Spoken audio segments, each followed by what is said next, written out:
तो सर्कल्स हम लोग पढ़ रहे हैं और सर्कल इज फ्रॉम क्लास 11। चलिए सर्कल्स के बारे में थोड़ी सी इंफॉर्मेशन ले लेते हैं। सर्कल के रिक्वायरमेंट है, अगर आपको सर्कल की इक्वेशन बनानी है, you need a centre and you need a radius. ये दो चीज है जिसकी रिक्वायरमेंट है आपको कि आपको एक सर्कल की इक्वेशन बनानी है। और जब सेंटर और रेडियस आपके पास आ जाएंगे तो जो सर्कल की इक्वेशन फॉर्म होगी वो हो जाएगी x minus h whole square plus y minus k whole square is equal to r square. ये एक बेसिक इक्वेशन है सर्कल की। अब अगर एक एग्जांपल लेके चलें, मान लीजिए आपके पास सेंटर दे दिया जाए, सेंटर मिल जाए आपके पास 2,3 और रेडियस हो जाए 5 यूनिट्स। तो मैं अगर आपसे पूछूं कि जी इसकी इक्वेशन कैसे बनेगी, बहुत सिंपल है। You can write it as x minus 2 whole square plus y minus 3 whole square is equals to 5 square. तो ये बड़ा आसान सा है टॉपिक, मुश्किल नहीं है, आसान सा टॉपिक है, बस इसकी एप्लीकेशंस पर आपको फोकस करना है। तो ये पहला केस है जब आपके पास सर्कल है और सर्कल की इक्वेशन आपको निकालनी है जब आपके पास सेंटर है और आपके पास रेडियस है। क्लियर है?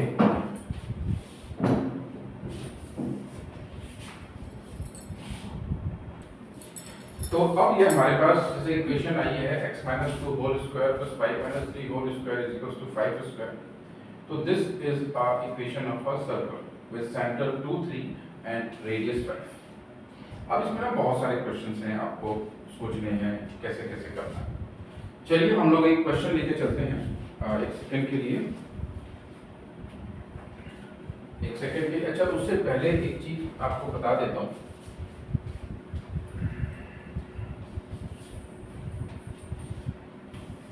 आपकी जो बुक है एनसीईआरटी की उसमें कुछ क्वेश्चंस है, पर मैं उससे थोड़ा सा अलग एक क्वेश्चन लेके चलता हूँ। मेरे पास पॉइंट है 416503। मेरे पास पॉइंट है 4165 और 03। ठीक है जी। एक हमारे पास सर्कल है, उस सर्कल पे ये तीनों पॉइंट लाई करते हैं। This is A, this is B and this is C. ठीक है भाई। अब जैसा कि हमारे पास इसमें दिया हुआ है बुक में, we are having the equation like this, x minus h whole square plus y minus k whole square is equals to r square. जब ये तीनों पॉइंट सर्कल पे लाई कर रहे हैं, मान लीजिए this is A, here this is B and here this is C. तो जो कुछ हद तक एनसीईआरटी का मेथड है वो ये कहता है कि भाई ये ए पॉइंट इस इक्वेशन को सेटिस्फाई करेगा।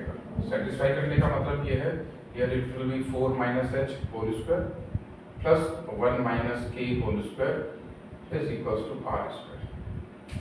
आपने इस इक्वेशन को नाम दिया फर्स्ट। फिर एक सेकंड इक्वेशन है 6,5, सेकंड पॉइंट है 6,5 भी इसको सेटिस्फाई करेगा। तो ये हमारे पास हो जाएगा कुछ इस तरीके से। और एक तीसरी इक्वेशन हमारे पास आ जाएगी 0 minus h whole square plus 3 minus k whole square is equals to r square. These are the three equations which we can have. अब क्या कर रहे हैं? अब भाई हमारे पास unknown 3 है, equations भी 3 है। तो पहला काम हम क्या कर सकते हैं, पहली दो equations को हम लोग ले लेते हैं। This is the first equation and second equation. दोनों में r square सेम है। जब दोनों में r square सेम है तो दोनों का LHS वाला पार्ट भी इक्वल हो जाएगा। तो उससे हमारे पास एक इक्वेशन बन के आ जाएगी h और k में। सिमिलरली हम लेंगे सेकंड और थर्ड इक्वेशन को। इसमें भी ये r स्क्वायर दोनों में सेम है, उस वजह से ये वाला पार्ट और ये वाला पार्ट भी इक्वल हो जाएगा। जब हम ऐसा कर लेंगे तो हमारे पास बेसिकली h और k में दो इक्वेशन बन के आ जाएंगी। सॉल्व कर लेंगे और सॉल्व करने के बाद हमारे पास h और k की वैल्यू निकल के आ जाएगी। उस h और k की वैल्यू को किसी भी एक में रख देंगे, इधर इन फर्स्ट और सेकंड और थर्ड। उससे हमारे पास r आ जाएगा और उस सब को HK को और R को हम इसमें पुट करेंगे तो हमारे पास एक डिजायर्ड इक्वेशन बनकर आ जाएगी। बट इस मेथड में दिक्कत क्या है? इस मेथड में दिक्कत ये है कि मेथड बहुत लेंथी रहता है। बच्चे क्या करते हैं, इसी को फॉलो करते रहते हैं, इसको कोई करने की जरूरत नहीं है। क्लियर? अब करना क्या चाहिए जिससे कि आपका क्वेश्चन फास्ट हो जाए और आपको वो चीज आती भी है। उसके लिए आप क्या कर सकते हैं, ये मैंने आपके लिए, ये आपको करना, आप कर लीजिएगा। अब मेथड क्या कर सकते हैं, अब आपके पास यहाँ पर 3 पॉइंट्स हैं ABC। आपने AB को ज्वाइन कर दिया, आपने BC को ज्वाइन कर दिया। बेसिकली हुआ क्या, हुआ ये कि AB एक कॉर्ड बन गया और BC भी एक कॉर्ड बन गया। अब एक होती है प्रॉपर्टी। प्रॉपर्टी क्या होती है उसको देखिएगा।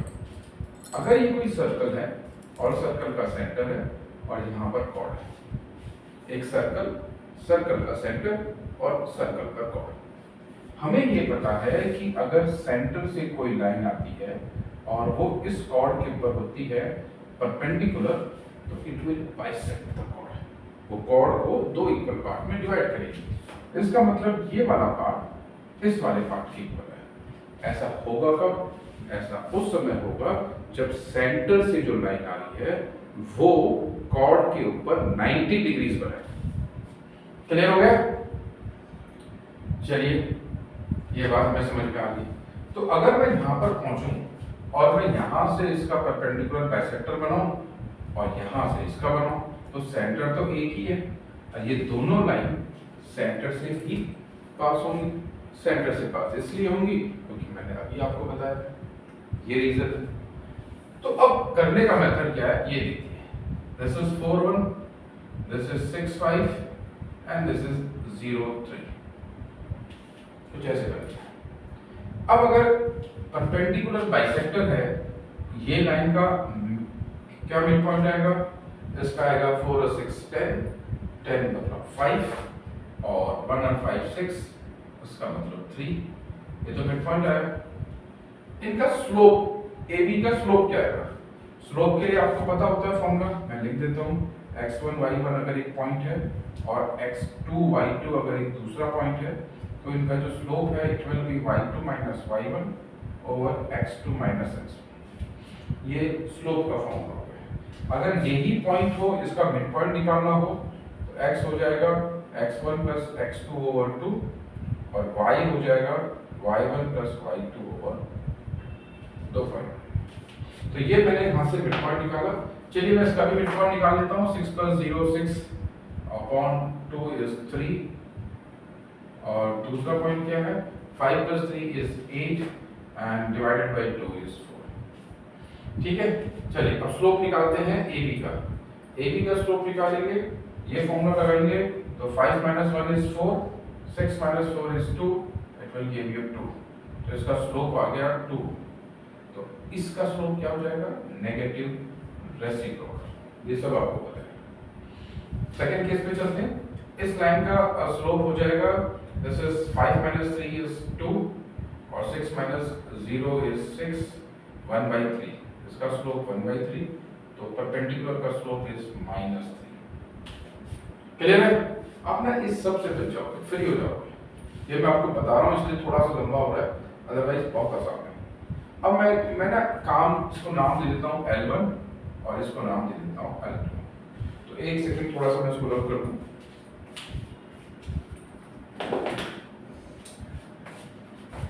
एक सेकंड।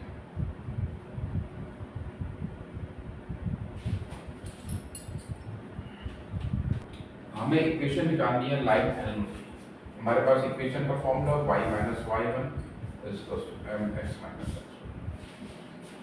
तो पॉइंट है 5 3, तो y minus 3 is equals to how much is m? 1 over 2 and x1 is 5। Equation बन क्या जाएगी? सॉल्व कर लेते हैं। 2y minus 6 minus x plus 5 या फिर x plus 2y is equals to 11। This is the first equation. Second equation, ये मेरे पास L1 की इक्वेशन आ गई। अब मेरे को L2 पता करना है। L2 पता करने के लिए क्या चीज मुझे चाहिए? y माइनस, दिस इज 4, ये point 3,4 is the point. So y minus 4 is equals to slope is minus 3 and x minus 3. This is another point, another equation. Solve करेंगे इसको, देखिएगा तो ये 3x प्लस में आ जाएगा, plus y is equals to this is plus 9 plus 4, I think this is 13. दो equation बनकर आएंगे, दोनों इक्वेशन को सॉल्व करता हूँ. This is for L2. यहाँ पर मैंने लिखा 3x plus y is equals to 13. Solve करता हूँ. सॉल्व करने के लिए मैं इसको 3 से मल्टीप्लाई कर लूँ, माइनस कर दूँ, ये दोनों तो कैंसिल हो गए. 3 2 जा 6, 6 minus 1 is 5, 5y, 33 minus 13 is somewhat 20. So 5 4 20. You are having y is equals to 4. Clear? y 4 आ गया. 4 को यहाँ पर रखा, 4 2 जा 8, 11 minus 8 is 3, x 3 आ गया. तो आपके पास x 3 आ गया and y is equals to 4. ये आपके पास बन के आ गए सेंटर. हमने ये पॉइंट निकाला. This is the point. This is 3, okay. 3,4 आ गया. अब सिंपल रहेगा, you have to find out the radius. Radius के लिए चाहे तो आप ए इसको ओ नाम दे देता हूँ, ओ या ओ बी या ओ सी, कुछ भी निकाल लें. मेरे लिए अच्छा दिखाई दे रहा है ओ सी. ओ सी का डिस्टेंस कैसे निकालूंगा? O C under root x2 minus x1 3 square हो जाएगा, plus y2 minus y1, you are having 1 square, 3 9 1 10, you are having under root 10. तो इक्वेशन जो बनकर आपके पास आई it will be x minus 3 whole square plus y minus 4 whole square is equals to under root 10 whole square. This is the required equation जो आपने बड़े आसान तरीके से करनी है. तो ये इजी वे है. अगर आपने जो मैंने यहाँ पर बताया था, जो प्रॉपर्टी है ऑफ द सर्कल, उसकी हेल्प से करेंगे तो आप बहुत अच्छे तरीके से इस चीज को कर सकते हैं. चलिए मैं एक आपको आगे क्वेश्चन लिखवाता हूँ, फिर हम लोग आगे काम करते हैं.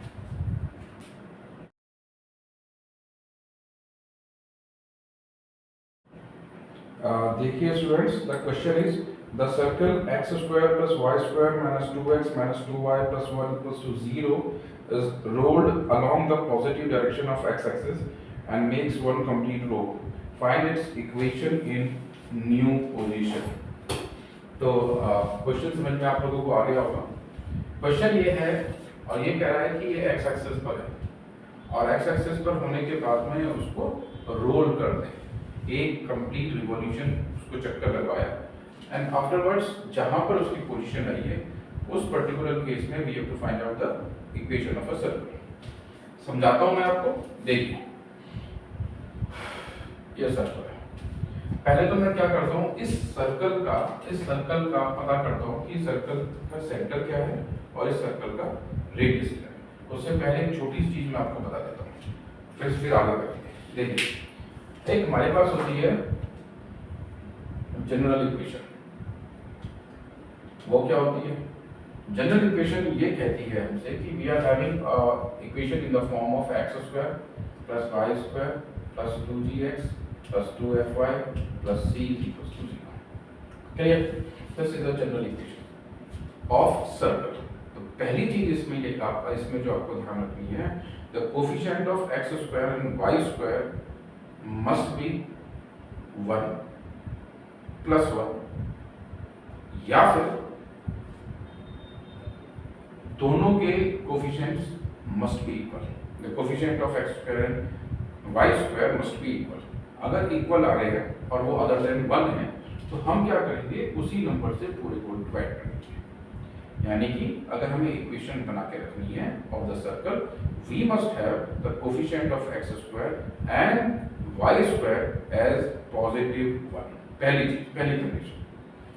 दूसरी कंडीशन क्या है कि यहाँ पर एक्स वाई का कोफिशिएंट 0 हो. एक्स वाई का अलग अलग नहीं, एक्स वाई एक साथ, यानी एक्स वाई का कोफिशिएंट इज 0. इसका मतलब ये है, बजाय इसको समझने के पजल होने के, कि इस इक्वेशन के अंदर एक्स वाई साथ में नहीं आना चाहिए. क्लियर है?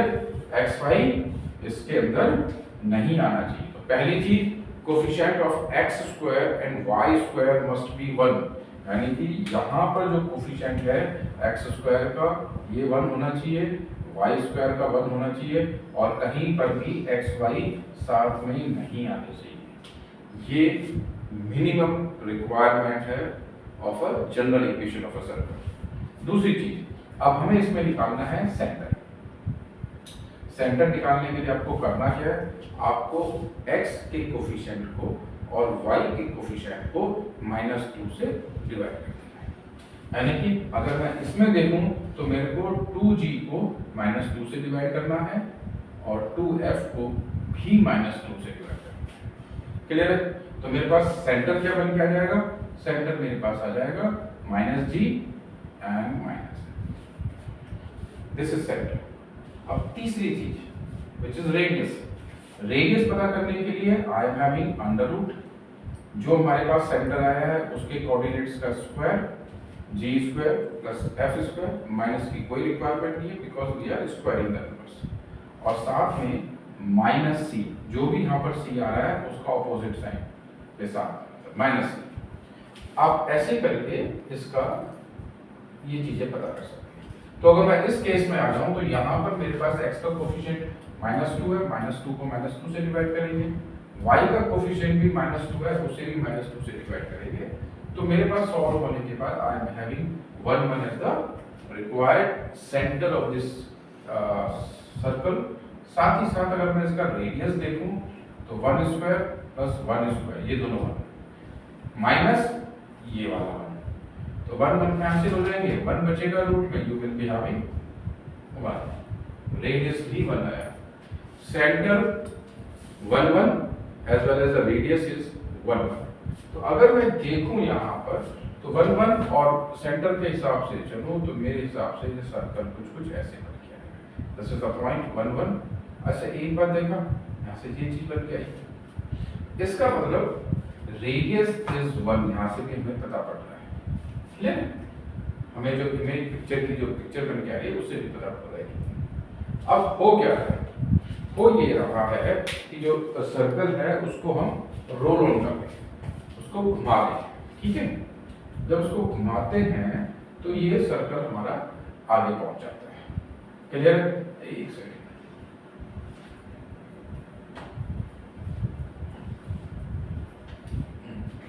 ये सर्कल हमारा कहीं ना कहीं पहुंचेगा और मान लो ये सर्कल जाके पहुंच गया यहाँ पर। क्लियर? यहाँ से चला और सर्कल यहाँ पे पहुंचा। अब इस सर्कल का we have to find out the centre. Clear? अच्छा, अब है क्या, हुआ क्या है कि जब सर्कल यहाँ से यहाँ तक पहुंचा है तो इसने एक कंप्लीट रिवॉल्यूशन लगाया, इसने एक कंप्लीट चक्कर लगाया। अब इस कंप्लीट चक्कर लगाने का मतलब क्या है? इस कंप्लीट चक्कर लगाने का मतलब ये है कि अगर मैं यहाँ से स्टार्ट करता हूँ इस पॉइंट से, तो पूरा चक्कर घुमाने के बाद वापस ये पॉइंट यहाँ पर ही आ जाएगा। ये कंप्लीट चक्कर है। अब इसका मतलब क्या हुआ? इसका मतलब ये हुआ कि अगर आप इस सर्कल को खोल दें, इसको बना लें इन the form of a wire, तो ये सर्कल यहाँ से यहाँ तक फैल जाएगा। क्लियर? अगर मैं इस सर्कल को जो कि गोल है उस गोल को खोल के स्ट्रेट लाइन के फॉर्म में ले आऊं, तो ये पॉइंट जहां से हमने स्टार्ट किया है और जहां पर हम पहुंचे हैं, ये पूरी की पूरी length is equal to the circle. Clear आ रहा है? अब आगे देखिए, अब आगे हुआ क्या भाई, यहां पर ये पॉइंट 1,1 है। अब y वाला पार्ट जो है इसमें वो तो वही रहेगा 1, क्योंकि हाइट तो वो की वही रहनी है, हाइट में तो फर्क आ ही नहीं रहा। दिस इज 0,1, हाइट में तो फर्क आ ही नहीं रहा क्योंकि सर्कल है, रेडियस में तो बदलाव आएगा नहीं, वहां तक ही पहुंचेगा। बट जो डिस्टेंस है यहां पर फर्क आ रहा है, वो फर्क कितना आ रहा है? फर्क हुआ क्या होगा भाई, अगर मैं ये डिस्टेंस मेजर करूं, पूरे सर्कल को खोल के स्ट्रेट लाइन बना के देख रहा हूं, एक्चुअल में वो क्या है, वो उस सर्कल का सरकमफ्रेंस है। यानी ये पूरा वायर था, ये पूरा सर्कल था, इस सर्कल को खोल के मैंने स्ट्रेट लाइन बना दी जो डिस्टेंस है। अब ये सर्कल का क्या है, टोटल जो इसकी लेंथ है उसको हम क्या बोलेंगे, उसको हम बोलेंगे सरकमफ्रेंस। और सरकमफ्रेंस क्या होता है सर्कल का? तो भैया इसका मतलब कि यहाँ से यहाँ तक का जो डिस्टेंस चला है this is 2 pi r, this is 2 pi r, यानी यहाँ से मैं यहाँ तक चला इट इज 2 पाई आर। तो यहाँ पर कितना था मेरे पास 1, और 1 में ऐड कितना हो गया 2 पाई आर। 1 में क्यों ऐड हो गया, क्योंकि ये जो पॉइंट मेरे पास आ रहा है दिस पॉइंट इज 1 0, यहाँ से यहाँ तक का डिस्टेंस तो 1 है ना, 1 में 2 पाई आर ऐड किया, तो ये वाला जो पॉइंट मेरे पास आ रहा है this point is 2 pi r plus 1 comma 0। उम्मीद करो समझ में तो आ रहा होगा। चलिए ये पॉइंट मेरे पास आ गया। अब सिंपल सी बात है कि भाई जब ये पॉइंट मेरे पास आ गया, यहाँ तक मैं पहुँच गया हूँ, तो फिर आर एक्चुअल में है कितना, तो रेडियस तो उतना ही है ना जो यहाँ पर है रेडियस, वहाँ पर रेडियस है ना, सर्कल तो एक ही है, एक ही तो है ना वो गोल चक्कर। Now here it will B 1।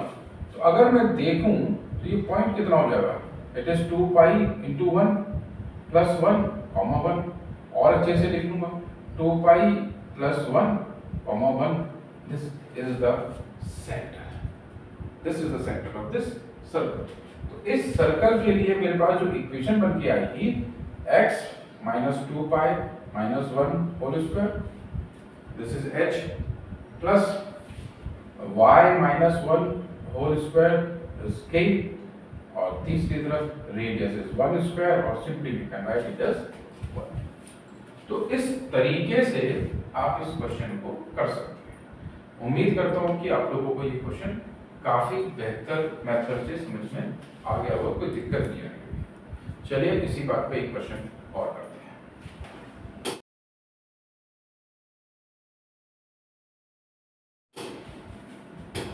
चलिए एक क्वेश्चन देखिए, find the equation of the circle whose center is 3 minus 1 and which cut off an intercept of length 6 from the line 2x minus 5y plus 18 equals to 0। Question क्या कह रहा है, you are having a circle और इस circle का centre है 3 comma minus 1, एक line जा रही है, दिस इज द लाइन, इसकी लेंथ है 2x, इसकी इक्वेशन है 2x minus 5y plus 18 is to 0, और यहाँ से यहाँ तक का जो इंटरसेप्ट है this is 6 units। Clear, we have to find out the equation of the circle. तो अब मैंने पहली बार में क्या बताया कि अगर आपको सर्कल की इक्वेशन पता करनी है तो first thing you must know is the centre, and the second thing you must be aware of that is the radius. इस क्वेश्चन में सबसे अच्छी बात है कि उन्होंने आपको सेंटर दिया। The second thing which we have to find out is the radius. अब रेडियस तक पहुंचने के लिए what you have to do is you have to draw perpendicular, जो मैंने सबसे पहली बार प्रॉपर्टी बताई, if you draw straight line from there from the center to the line and which makes the angle of 90 degree which is perpendicular to the line, तो it will bisect the line into two parts। तो 6 था, एक तरफ का 3, इस तरफ का 3 हो गया। अब हमें पता क्या करना है, we have to find out radius। Radius is this one, this is the line which is joining from the center to this point। अब यहाँ तक पहुँचने के लिए बात आ रही है कि हम लोग इसमें पाइथागोरस थ्योरम अप्लाई कर सकते हैं, but to use the Pythagoras theorem we must know about the second length। अब वो second length को पता करने का तरीका आप लोगों को पता है। मेथड क्या है, मेथड ये कहता है कि if you are having a point P x1, y1 और एक लाइन है which is ax plus by plus c is equals to 0, और आपसे कहा जाए कि इस पॉइंट P और इस लाइन के बीच का परपेंडिकुलर डिस्टेंस कितना है, आप बताओगे कि भाई it will be d is equals to, ये पॉइंट हम इसमें अप्लाई कर देते हैं, okay, plus c over under root a square plus b square modulus y, because distance is never negative, is always positive. ठीक है, यहाँ पहुंचते हैं, हमारे पास है 3 कॉमा माइनस 1 और ये लाइन है, इसका इस पॉइंट से परपेंडिकुलर डिस्टेंस पता करना है, which is also the shortest distance. तो यहाँ पर d निकालेंगे, 3 को x में रखा, you got 2 times 3 minus 5 times minus 1 plus 18 over 2 square plus 5 square.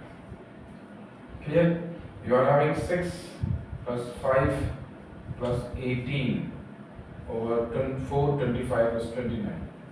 ऊपर ऐड करेंगे 18 and 5 is 23 and 6 29 is on the upper part you are having 29 over root 29. Furthermore it will be equals to root 29. Radius this distance is equals to under root 29. अब हम apply करेंगे Pythagoras theorem. तो Pythagoras theorem जैसे हम apply करेंगे you know it very well. तो Pythagoras theorem में what you will be having is, just wait for a second. Under root 29. तो आप जब इसको पता करेंगे तो हमारे पास this is r is hypotenuse because a side opposite to the 90 degrees is the hypotenuse in a right angle triangle. तो आपके पास क्या है, r square is equals to 3 square plus root 29 square. You will be having 9 plus 29 is equals to 38. Therefore r is equals to under root 38. ये आपके पास आ गया और आपको इससे इक्वेशन बन के आ जाएगी which is x minus 3 whole square plus y minus minus 1 which will be equals to plus 1 whole square and under root 38 square which is equals to 48. This is the required equation of the line in accordance to the question which is given. एक question और करते हैं.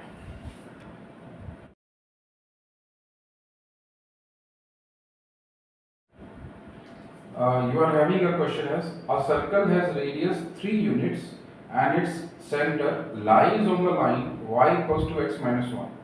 If it passes through the point 7, 3, find its equations. आपको उसकी equation पता करनी है. चलिए क्वेश्चन को फिर से डिफाइन करते हैं. You are having a radius. This is radius of 3 units. एक सर्कल हमारे पास है. सर्कल में सेंटर है. This is r is equals to 3. अब ये जो सेंटर है ना, this is HK and this line, this is passing through a line and this line is y is equals to x minus 1. This is x. ठीक है जी. एक circle जिसका radius 3 units और साथ ही साथ वो सर्कल का जो सेंटर है it is passing through the line y is equals to x minus 1. और तीसरी चीज एक पॉइंट है 7, 3 is a point on which is lying on the circle. 7, 3 is a point on which is lying on the circle. Clear? Solve करते हैं. We are having the equation. तो पहला काम क्या है कि ये जो पॉइंट है ये h के इस लाइन पर सेटिस्फाई करेगा. You will be having k is equals to h minus 1. This is the first equation which we can have. अब दूसरी इक्वेशन में पता करनी है. सर्कल की equation we know very well. X minus h whole square plus y minus k whole square is equals to r square. Now here this point is satisfying the circle. आपके पास क्या जाएगा 7 minus h whole square plus 3 minus k whole square is equals to 3 square. Point आ गया. अब simply आपको सब कुछ सामने नजर आ रहा है. ये सब कुछ तो हो गया. क्लियर? दो इक्वेशन है, दो अननोन है. This is the second equation. क्या करेंगे आप? फर्स्ट इक्वेशन में से k की वैल्यू को यहाँ पुट कर देंगे. 7 minus h whole square plus 3 minus k h minus 1 है तो 3 minus h plus 1 हो जाएगा. ठीक है, minus h and plus 1 whole square equals to 9. Solve करेंगे ये आ जाएगा आपके पास 4 minus h, यहाँ पर 7 minus h. सॉल्व करते हैं a minus b whole square which is equals to a square plus b square minus 2ab. यहाँ पर करेंगे तो you are having 49 plus h square minus 14h plus 16 plus h square minus 8h is equals to 9. H square you are having twice h square minus 14 minus 8 is minus 22h. और तीसरा है 49 और 150 और 10 60 65 65 है और 65 minus 9 is equals to 56. You are having 56. So 0 2 से divide कर दो पूरी इक्वेशन को. You are having h square minus 11h plus 28 equals to 0. अब 28 फैक्टर्स डाल देते हैं. One is 7, another one is 4. तो 28 प्लस का है, 11 माइनस का है, साफ साफ पता पड़ रहा है h minus 7 h minus 4 is equal to 0। अब 2 पॉइंट हो गए, h या तो 7 होगा या 4 होगा। अगर h 7 है then k is how much? k is equals to 6, 7 minus 1। और अगर h 4 है तो k is equals to 3। Okay, radius will remain 3 in both the cases। तो पहली इक्वेशन जो बन के आपके पास आ सकती है, it will be x minus 7 whole square plus y minus 6 whole square is equals to 3 square। दूसरी इक्वेशन जो आपके पास बन के आ सकती है, it will be x minus 4 whole square plus y minus 3 whole square is equals to 3 square। These are the two equations which you can form for the given equations, for the given conditions। आज के लिए इतना बहुत है, ये जो सारे के सारे जो क्वेश्चन इनको करिएगा। अच्छा, अगर आप लोगों को ना कोई आपकी कोई रिक्वायरमेंट हो, जैसे कि स्टेटमेंट्स वगैरह या इसके ऊपर जो आगे के मैं उसको बनाऊंगा, तो मुझे आप मैसेज कर सकते हैं, मैं उसके हिसाब से आपको और भी अच्छे अच्छे क्वेश्चंस का आंसर्स भेज सकता हूँ। ओके, आज के लिए इतना बहुत है, बाय।